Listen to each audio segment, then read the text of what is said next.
Hello മക്കളെ, ഷമീം സാറാണ്. അപ്പോൾ നമ്മുടെ ഓണപ്പരീക്ഷ ഇങ്ങനെ നടന്നുകൊണ്ടിരിക്കുകയാണ്. അപ്പോൾ വളരെ സീരിയസ് ആയിട്ടുള്ള ഒരു കാര്യം നിങ്ങളുമായി ഡിസ്കസ് ചെയ്യാൻ അല്ലെങ്കിൽ നിങ്ങളെ അറിയിക്കാൻ വേണ്ടിയിട്ടാണ് ഷമീം സാർ ഇങ്ങനെ ഒരു വീഡിയോ ആയിട്ട് വന്നിട്ടുള്ളത്. അപ്പോൾ പുറകിൽ കാണുന്ന കമൻസ് മക്കളെ നിങ്ങൾ തന്നെ കമൻറ്റ് ചെയ്താണ്. കഴിഞ്ഞ കുറച്ച് എക്സാംസ് അത് എല്ലാ ക്ലാസ്സിലും പൊതുവെ 10ാം ക്ലാസ്സിലും 9ാം ക്ലാസ്സിലും 8ാം ക്ലാസ്സിലും ഒക്കെ കൂടുതലായിട്ട് കണ്ടിട്ടുള്ള കുറച്ച് കമൻസ് ആണിത്. ഓക്കെ, നേരത്തെ പഠിച്ചു തുടങ്ങിയാൽ മതിയായിരുന്നു, നേരത്തെ കണ്ടാൽ മതിയായിരുന്നു, ലൈവ് ക്ലാസ്സുകൾ മാരത്തോണുകളൊക്കെ നേരത്തെ കണ്ടാൽ മതിയായിരുന്നു ഒരാൾ അഭിപ്രായപ്പെടുമ്പോൾ. ബേസിക്സ് അറിയില്ല, ബട്ട് 36+ മാർക്ക് കിട്ടും എന്നുള്ളൊരു പ്രതീക്ഷ വേറൊരാൾ. അതുപോലെ തന്നെ സെയിം അഭിപ്രായം തന്നെ വേറൊരാൾക്കും കൂടി ഉണ്ട് അല്ലേ. ബേസിക്സ് അറിയാത്തതുകൊണ്ട് 34 മാർക്ക് കിട്ടുമെന്ന് പ്രതീക്ഷിക്കുന്നു. പിന്നെ പോയി സാറേ എല്ലാം പോയി, തോറ്റവർ ലൈക്കടി, എന്നാൽ SS ഈസി ആവുന്നുള്ള രീതിയിൽ ടിപ്പുകൾ വരെ നമ്മൾ എന്ത് ചെയ്യും നമ്മളെ കമൻറ്റ് സെക്ഷനിൽ കാണുന്നുണ്ട്. അപ്പോൾ ഇതിപ്പോൾ ഹിന്ദിയുടെ മാത്രം കാര്യമല്ല കേട്ടോ. ഈ ഭാഗത്ത് കമൻസ് എന്ന് പറയുമ്പോൾ അത് സോഷ്യലിൻ്റെയും അതുപോലെ തന്നെ മാത്സിൻ്റെയൊക്കെ എക്സാം കഴിഞ്ഞ പാട് ആൻസർ കീ പോകുന്ന സമയത്ത് ഓരോ ചോദ്യങ്ങളുടെ ഉത്തരം ഇതായിരുന്നല്ലേ എന്നുള്ള രീതിയിൽ ചിന്തിക്കുമ്പോൾ പല കുട്ടികളും കമൻറ്റ് ചെയ്തിട്ടുള്ള കാര്യങ്ങളാണ് ഇവിടെ കൊടുത്തുള്ളത്. എല്ലാ ചാനലും മിക്സഡാണ്. ഇതിപ്പോൾ ഞാൻ ജസ്റ്റ് ഒരു 2-3-4 കമൻസ് ഇവിടെ കാണിച്ച് തന്നു എന്ന് മാത്രമേ ഉള്ളൂ. നിങ്ങൾ നോക്കിയാൽ മനസ്സിലാവും ഓരോ ലൈവിൻ്റെയും എക്സാം കഴിഞ്ഞതിന് ശേഷം നിങ്ങൾ ചെയ്യുന്ന കമൻസ്. എന്തുകൊണ്ടാണ് നിങ്ങൾക്ക് ഇങ്ങനെ ഒരു കമൻറ്റ് ഇടേണ്ടി വരുന്നത്? നിങ്ങൾ എന്തോ ലാക്ക് ചെയ്യുന്നുണ്ട് അല്ലേ, നിങ്ങൾ എന്തോ ലാക്ക് ചെയ്തിട്ടുണ്ട്, അതുകൊണ്ടാണ് നിങ്ങൾക്ക് എന്തോ മിസ്സായി പോയിട്ടുണ്ട്, അതുകൊണ്ടാണ് നിങ്ങൾക്ക് എക്സാം വളരെയധികം ബുദ്ധിമുട്ടാവുന്നത്. ഫാക്ടേഴ്സ് വേറെ ഉണ്ട്. എക്സാം എന്താ പറയുക ടഫ് ആവാൻ വേണ്ടിയിട്ട് നമ്മൾ പാറ്റേൺ മാറിയിട്ടുണ്ട്, സിലബസ് മാറിയിട്ടുണ്ട്, അതൊക്കെ ഓക്കെ അല്ലേ. അതേപോലെ തന്നെ ഒരു ദിവസം 2 എക്സാം, ഇപ്പോൾ 10ാം ക്ലാസ്സിലാണെങ്കിൽ സോഷ്യൽ സയൻസും ഹിന്ദിയും ഒരുമിച്ച് വന്നു, അതുകൊണ്ട് പ്രയാസം ഉണ്ടായിട്ടുണ്ട് എന്ന് പല കുട്ടികൾ അഭിപ്രായപ്പെടുന്നുണ്ട് അല്ലേ. അപ്പോൾ സ്വാഭാവികമായിട്ടും സോഷ്യൽ സയൻസിൻ്റെ എക്സാം വളരെ ഈസി ആയിട്ടുള്ളൊരു ക്വസ്റ്റ്യൻ പേപ്പർ ആയിരുന്നു. പേപ്പറിൻ്റെ പ്രശ്നം കൊണ്ടല്ല, പക്ഷേ ഒരു ദിവസം 2 എക്സാം വന്നതുകൊണ്ട് 2 വിഷയവും ശരിക്ക് പ്രോപ്പറായിട്ട് പഠിക്കാൻ പറ്റില്ല എന്നുള്ള ഒരു പ്രശ്നം കുട്ടികൾ അഭിമുഖീകരിച്ചിട്ടില്ലേ. അതേപോലെ തന്നെ എല്ലാ ക്ലാസ്സുകളിലും ഇതുപോലെയുള്ള പ്രശ്നങ്ങൾ ഉണ്ടായിട്ടുണ്ട് അല്ലേ. അപ്പോൾ തീർച്ചയായിട്ടും ഇത് നമ്മൾ ഓൾറെഡി അറിയാമായിരുന്നു. നമുക്ക് ടൈം ടേബിൾ എക്സാമിൻ്റെ തലേ ദിവസം അല്ലല്ലോ പബ്ലിഷ് ചെയ്തിട്ടുള്ളത്. അപ്പോൾ നമുക്ക് എന്തോ ഒന്നും ലാക്ക് ആയിട്ടുണ്ട്, നമ്മൾ എന്തോ ചെയ്യാൻ വിട്ടുപോയിട്ടുണ്ട്. പ്രോപ്പറായിട്ടുള്ള സ്റ്റഡി പ്ലാൻ അത് തന്നെയാണ്. നമ്മൾ എക്സാമിന് മുമ്പ് നമ്മൾ ഒരുപാട് വീഡിയോസ് സ്റ്റഡി പ്ലാനുമായി ബന്ധപ്പെട്ട് ചെയ്തിട്ടുണ്ടായിരുന്നു. ആ പ്ലാനുകൾ അനുസരിച്ച് കൃത്യമായിട്ട് ഫോളോ ചെയ്ത് നിങ്ങൾ ഓരോ ചാപ്റ്റേഴ്സും എപ്പോഴാണ് പഠിച്ച് തീർക്കേണ്ടത് നിങ്ങൾ ചെയ്തിട്ടുണ്ടായിരുന്നുവെങ്കിൽ നിങ്ങൾക്ക് ഇത്തരത്തിൽ കമൻറ്റ് ചെയ്യേണ്ട ഒരു അവസ്ഥ വരില്ലായിരുന്നു. നേരത്തെ നമ്മൾ എന്ത് ചെയ്തിട്ടുണ്ട്, ലൈവുകളൊക്കെ നമ്മൾ എപ്പോഴോ തുടങ്ങിയിട്ടുണ്ട് അല്ലേ. ഇനിയിപ്പോൾ ലൈവുകളൊന്നും കാണാൻ പറ്റുന്നില്ലെങ്കിൽ പോലും നിങ്ങൾ എന്ത് ചെയ്യണം, അതിനനുസരിച്ച് വീട്ടിലിരുന്ന് സ്വന്തമായിട്ട് പഠിക്കാനുള്ള കാര്യങ്ങൾ ചെയ്യണമായിരുന്നു. അപ്പോൾ തീർച്ചയായിട്ടും ഇതുപോലെ ആയിരിക്കും ഈ വർഷത്തെ ഓരോ എക്സാംസും. നമുക്കിനി ക്രിസ്മസ് എക്സാം വരുന്നുണ്ട്, അതും ഇതേ പാറ്റേൺ ആയിരിക്കും. ഇതിനേക്കാൾ ഒന്നുകൂടി ടഫറായിരിക്കും ക്രിസ്മസ് എക്സാം. സാധാരണ ഓണം എക്സാം കുറച്ച് ഈസി ആയിരിക്കും, പക്ഷേ ഓണം എക്സാമിൽ തന്നെ കുറച്ച് പേർക്കെങ്കിലും ഈ എക്സാം വളരെയധികം ബുദ്ധിമുട്ടായിട്ട് തോന്നിയിട്ടുണ്ടെങ്കിൽ അപ്പോൾ ക്രിസ്മസ് എക്സാമിന് നമ്മൾ ഇപ്പോൾ ചെയ്തത് പോരാ, അതിൻ്റെ ഡബിൾ എഫേർട്ട് നമ്മൾ എടുക്കണം എന്നുള്ള ഒരു സന്ദേശം.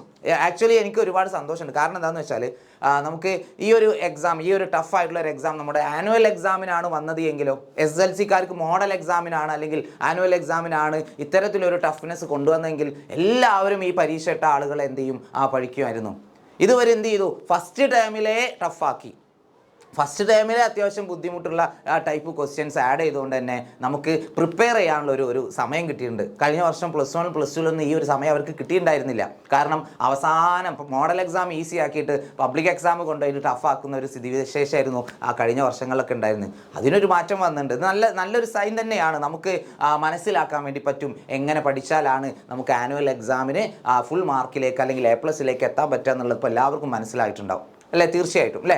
അപ്പോൾ തീർച്ചയായിട്ടും മക്കളെ ഒന്ന് ചിന്തിച്ചു നോക്കാം. നിങ്ങൾ ഈ പരീക്ഷയിൽ തോറ്റുപോയോ? മക്കളെ ഞാൻ പറയും നിങ്ങൾ തോറ്റുപോയിട്ടില്ല. ഓക്കെ, നിങ്ങൾ തോറ്റുപോയിട്ടില്ല. നമുക്ക് പുതിയ സിലബസ് വന്നു. ഇപ്പോൾ 6, 8, 10 ക്ലാസ്സുകളിലൊക്കെ പുതിയ സിലബസ് വന്നു. നമുക്കൊന്നും അറിയില്ല. ടീച്ചേഴ്സ് പോലും ഇമാജിൻ ചെയ്യാത്ത അല്ലെങ്കിൽ എക്സ്പെക്റ്റ് ചെയ്യാത്ത ചോദ്യങ്ങളൊക്കെ വന്നിട്ടുണ്ടായിരുന്നു. അപ്പോൾ തീർച്ചയായിട്ടും അതിനനുസരിച്ച് നമുക്ക് എന്ത് ചെയ്യാൻ പറ്റും, 2ാമത്തെ എക്സാം ആയുള്ള നമ്മുടെ ക്രിസ്മസ് എക്സാം പ്ലാൻ ചെയ്യാൻ വേണ്ടി പറ്റും. അപ്പോൾ ഈ ഒരു രീതിയിലാണ് മോഡൽ ക്വസ്റ്റ്യൻ പേപ്പറൊക്കെ പുറത്ത് വന്നിട്ടുണ്ടായിരുന്നെങ്കിൽ പോലും ഈ ഒരു രീതിയിലായിരിക്കും ഇനി നമുക്ക് എന്ത് ചെയ്യുക, പരീക്ഷയ്ക്ക് ക്വസ്റ്റ്യൻസ് വരിക എന്നുള്ളത് ഒരു ധാരണ നമുക്ക് കിട്ടിയല്ലോ. അതുകൊണ്ട് തന്നെ നമുക്ക് ഫസ്റ്റ് ചാൻസ് പോയെങ്കിൽ പോട്ടെ മക്കൾ. ഇതിപ്പോൾ എല്ലാവരുടെ കാര്യമല്ല ഞാൻ പറയുന്നത്. കുറച്ച് പേർക്ക് അല്ലെങ്കിൽ ഒരു 50% എബോവ് കുട്ടികൾക്കെങ്കിലും ഇപ്പോൾ നടന്ന ഓണപ്പരീക്ഷ ചില വിഷയങ്ങളെങ്കിലും ടഫ് ആയിട്ടുണ്ടാവും. അങ്ങനെ നിങ്ങൾക്ക് ടഫ് ആയിട്ടുണ്ടെങ്കിൽ നിങ്ങൾ എല്ലാവരും താഴെ കമൻറ്റ് ചെയ്യണം.